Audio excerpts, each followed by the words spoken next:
Welcome to our podcast today. Ask Aaron and ask EJ. This is Coach Eric Johnson, the brand. This is Coach Aaron Thigpen, the source. EJ, what do we got for today? Hey man, I tell you, this is coming up a lot, and this is pretty common now. Is reclassifying eighth graders. You Mm, know, putting them back a year before they go into high school, thinking that that's going to help them develop mm, or get ahead.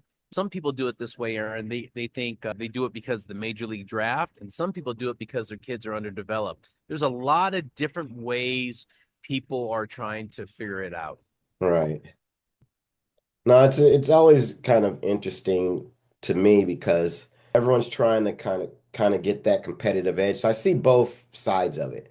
I Right, see where, you definitely got a kid who's a late bloomer and he's behind, a year developmentally, and how, maybe giving him that extra year or her that extra year to physically mature right. might help them at least catch up to some of their peers. I was a late bloomer myself, so I can get why, people do that. But then the other part of me is on the grand scheme of things, do we really need to do this? How many kids are going to really play college ball or even play professional? So I don't know. I'm kind of torn. I guess it's a case by case basis.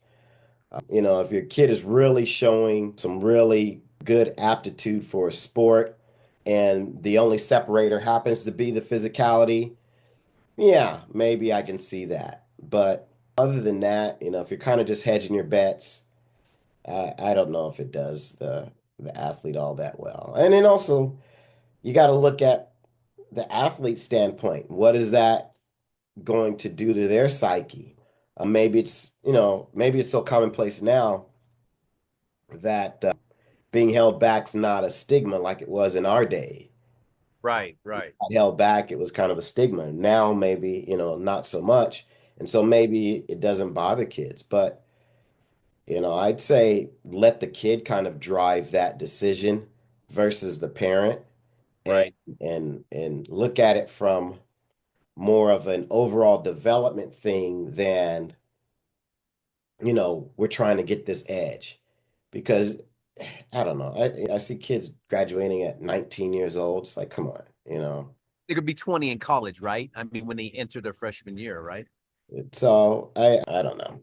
Like I said, this whole competitive thing can get a little out of hand. I mean, and then you got on the back end, you've got kids going to, I forgot what they call them, not charter schools, but the kind of like the continuation. Postgraduate high school for a Yeah. year, right? Yeah. Oh, that's what they call it. Postgraduate, a not a leap year. What do they Right. call it? I can't remember what they call it now, Yeah, but they call it a word term, but yeah, it's like a postgraduate year, and you're gonna go there and develop. Like yeah. what,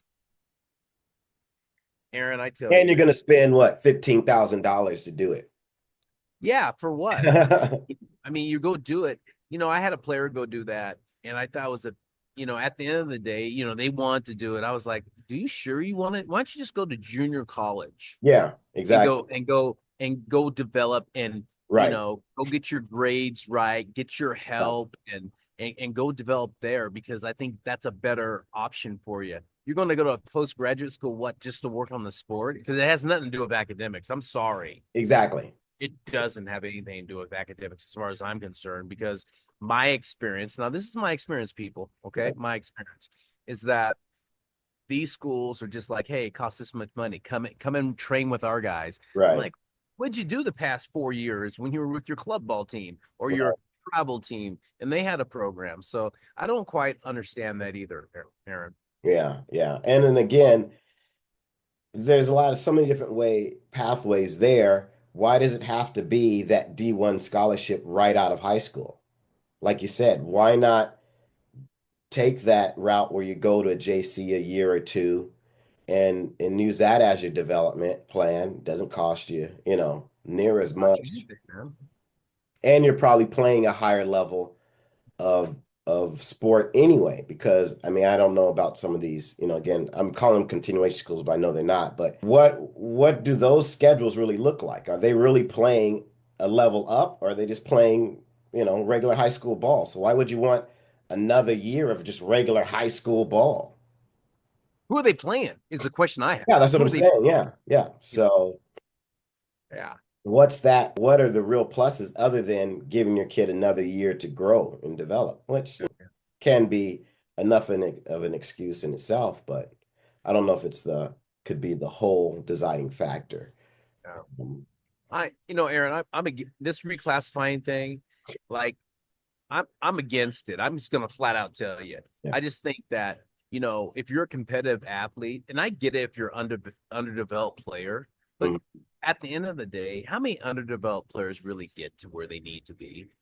Yeah. I mean, I give you that. There are scenarios where they do, Yeah. Yeah. but it's like you can't say this is a recipe for every underdeveloped player. No. Okay, you're going to reclassify as an eighth grader, and we're going to move you on. That doesn't make any sense to me. Every case is different, you Yeah. know.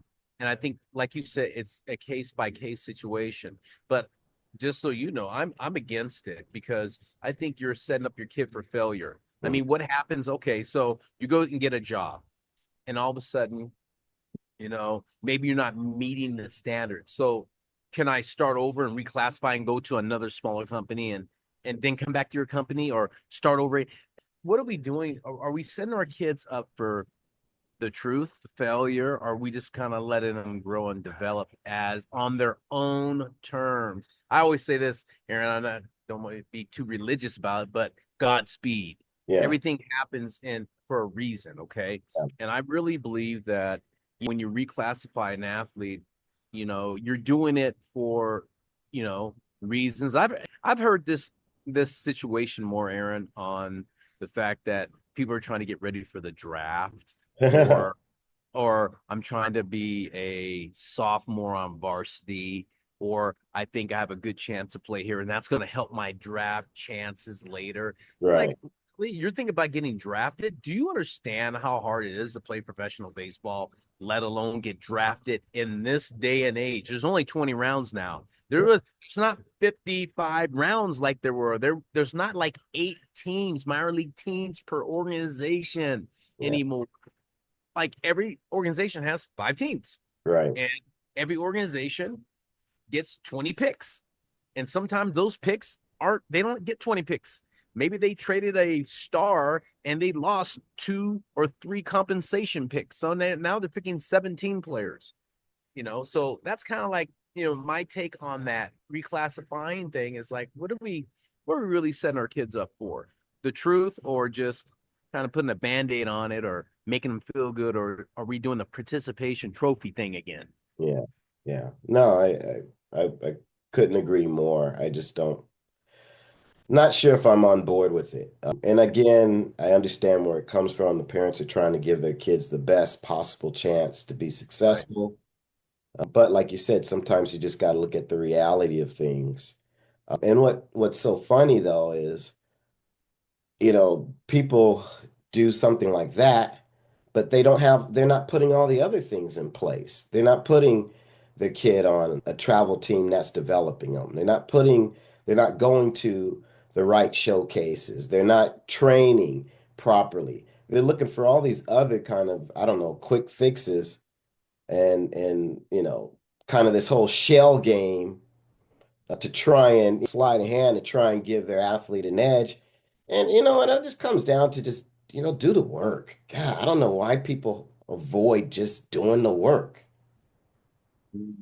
I think that's something that you and I are really talking about this on a daily basis now, as we see each other daily, is that the work is not being done anymore. Yeah. It's like, can I do it quicker and Yeah. faster without really mastering what we're trying to get better at? Right. And I think these days it's a shortcut society.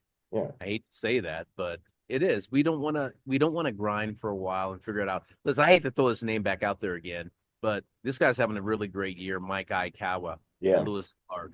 And you and I remember when he was 14 and he walked into the building. Yeah. And when he came to our club and he started working out with you, and this kid was 5'2", 105 pounds, and he didn't really get better. Michael really didn't get better until like his sophomore, junior year. So 4 years down the road, and then he kept on getting better every year, Yeah. junior, senior, and he kept on getting better. He's getting better right now in college. He just finished his first year. He's in his second year. He's leading his team in hitting. He's like hitting 449. It's crazy in 100 at bats. And I think about this and I go, that kid just really worked. Yeah. He just put his head down and worked. It wasn't like any magical thing. You told him, I told him, you're just gonna have to work really hard to get what you want. And Yeah. We never had any conversations about how to finesse himself into college and this and that. And, should I do this? And, well, what about creatine? And how do I do this? And what do you think about this? And should I go get my metrics done? And never had any of those conversations. Not one. It it's, was much, what do I need to do? What do I need to do? Was all it was. it's funny you said something earlier about showcases, and we didn't send Michael to a lot of showcases. Yeah. We sent him to places where he needed to be seen, but Right. we weren't like going, okay, your freshman year, you're going to showcase. Sophomore year, you're going to showcase. It wasn't like this thing we had. So you have to go. Here are the things that we feel are best for you at this time. You're ready for them, Right. and are you ready to go? Yes. Okay. And he was ready to go and he excelled.